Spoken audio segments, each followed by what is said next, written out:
इन लोगों को समझना चाहिए ये डेमोक्रेसी है। आप एक मिसाल पेश करिए विश्व के सामने। हेराल्ड में 5,000 करोड़ कहाँ गया, वो जमीनें सस्ते में कहाँ बिकी, उसका किराया आ रहा है, हेराल्ड अखबार इतना बड़ा था। इसमें कांग्रेस पार्टी को इन्फोर्समेंट डायरेक्टरेट आज एक बार फिर सोनिया गांधी से पूछताछ करेगा। इस पूरे मसले पर संसद के अंदर भी हंगामा हो रहा है। कांग्रेस पार्टी के पूरे कार्यकर्ता सड़क पर उतरे हुए हैं। कांग्रेस ये आरोप लगा रही है कि बीजेपी बदले की भावना से ये कार्रवाई कर रही है। रवि किशन जी हमारे साथ हैं। रवि जी, कल भी आपने देखा कि राहुल गांधी सड़क पर बैठ गए, पूरे कांग्रेस पार्टी के कार्यकर्ताओं ने हंगामा किया। आज वही दृश्य एक बार फिर, क्योंकि ईडी ने सोनिया गांधी को आज भी समन किया है। देखिए, इन लोगों को समझना चाहिए ये डेमोक्रेसी है। यशस्वी प्रधानमंत्री जी जब मुख्यमंत्री थे गुजरात, तो वो भी सारे एजेंसीज के सामने गए। आप एक मिसाल पेश करिए विश्व के सामने कि यहाँ पर कानून व्यवस्था एजेंसीज से बड़ा कोई लीडर नहीं है।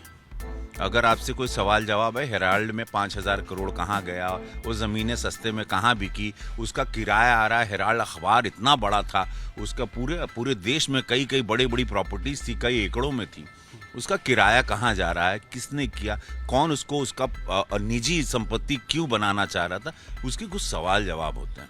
उससे सबको गुजरना पड़ता है, उसी को डेमोक्रेसी कहते हैं।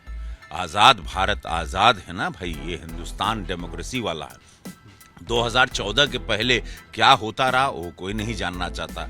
2014 के बाद यशस्वी प्रधानमंत्री जी ने एक सिंडिकेट तरीके से ऑर्गेनाइज भारत बनाया, एक नया भारत, जिसके सब लोग उस धारा में भारत सर्वोपरि, राष्ट्र सर्वोपरि, लीडर नेता सारे लोग उसमें बहुत छोटे हो जाते हैं।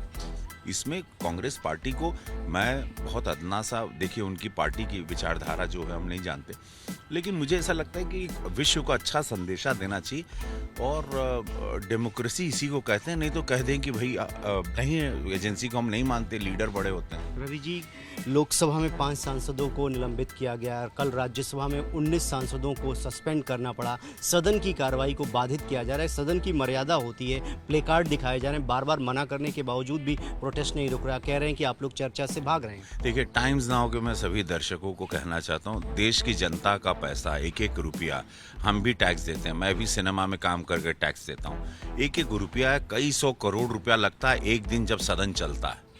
कई एमपीज आते हैं, हवाई जहाज, गाड़ी घोड़ा, रहना, होटल, पानी, खाना, ये तनख्वाह, सचिवालय के अंदर, सदन के अंदर इतने सारे कर्मचारी, इतने लोगों की तनख्वाह, इतना स्टाफ, इतनी गाड़ियां घूम रही है, पेट्रोल डीजल, करोड़ों रुपए की लागत। तो अब पेपर जो बनते हैं आप सोच नहीं सकते।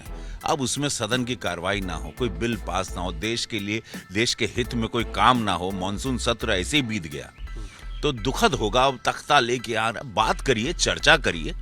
तख्ता लेके खड़े हो जाना मुंह पर, आपको चाहते हो कि आप खाली सदन, सुबह से आपका प्लान होता है, जैसे ही अडजन होता है हंसते हुए सब चले जाते हैं। जैसे अडजन होता है हाउस, यहाँ चिल्लाएंगे, पूरी एक्टिंग करेंगे। सिनेमा में कोई क्या एक्टिंग करेगा, वैसा मार पूरा नस वस फुला लेते हैं। और जैसे ही हाउस एडजन हुआ, वही चेहरे हम देखते हैं हंसते हुए वापस जाते हैं, सेंट्रल हॉल में बैठ के कॉफी पी रहे हैं। तो ये बड़ा दुखद है।